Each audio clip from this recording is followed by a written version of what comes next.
Saudara-saudari, di tengah reruntuhan sejarah yang kokoh berdiri di Yerusalem, ada dua sisi menampilkan dua semangat iman yang sangat berbeda. Di satu sisi ada gereja makam suci, tempat yang selama berabad-abad dihormati oleh gereja Katolik dan Ortodoks. Bukan hanya karena nilai rohaninya, tetapi karena fondasi yang kuat dalam sejarah, kesaksian para bapak gereja, dan penelitian arkeologis yang tidak mudah disangka. Di sisi lain ada Garden Tomb, sebuah taman tenang yang baru dikenali pada abad ke-19 oleh segelintir tokoh Protestan yang tampaknya lebih mempercayai bisikan estetika dan intuisi pribadi daripada suara konsili dan konsensus apostolik. Ya, bahwa Garden Tomb menarik bagi banyak Protestan bukanlah hal yang mengherankan. Dalam banyak hal, situs ini mencerminkan esensi dari Protestantisme itu sendiri. Pencarian pengalaman religius yang bebas dari otoritas, simbolisme yang minimalis, dan interpretasi yang dikendalikan oleh selera individu.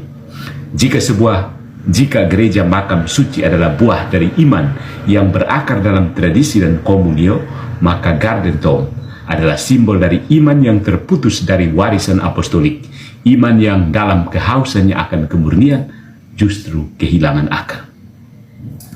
Dengan penuh keteguhan, para reformis abad ke-16 memisahkan diri dari ritus, sakramen, dan hierarki yang diwariskan sejak para rasul. Maka tidak mengherankan ketika tiba di Yerusalem, para penerus spiritual mereka merasa canggung di hadapan dupa, salib, dan liturgi kuno yang memenuhi gereja makam suci. Mereka pun mencari alternatif yang lebih sesuai dengan nuansa ibadah mereka, tenang, bersih, steril dari pengaruh Katolik, dan akhirnya menemukan sebuah taman. Namun seperti banyak hal lain dalam sejarah reformasi, yang dirayakan bukanlah kebenaran sejarah, melainkan simbol perlawanan terhadap tradisi. Garden Tomb mungkin bukan makam Yesus ya, dan bukti arkeologinya dengan jelas menyangkalnya. Tapi bagi sebagian Protestan, itu tidak penting. Yang penting adalah bahwa di tempat itu mereka merasa dekat dengan Tuhan tanpa harus berbagi ruang dengan ikon, imam, atau liturgi yang tidak alkitabiah. Sungguh ironis saudara-saudari, karena upaya Kaisar Hadrian untuk menutupi makam Yesus dengan kuil pagan malah menjadi sarana bagi gereja purba untuk mengidentifikasinya dengan pasti.